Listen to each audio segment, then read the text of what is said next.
Here's how to change legends in Apex Legends firing range. So first, you gotta load up your game.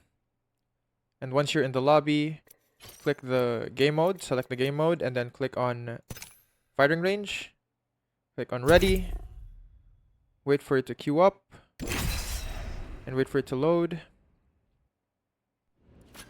Then once you're in the firing range, and you wanna try out other legends, you can press escape. Click on change legend.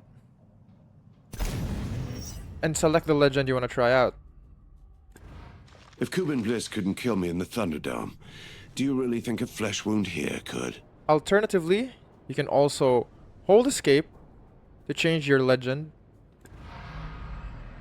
and then click on the legend that you want to try out. Here I am again, ready to twist up some minds. Now you can continue testing your skills in the firing range with different legends.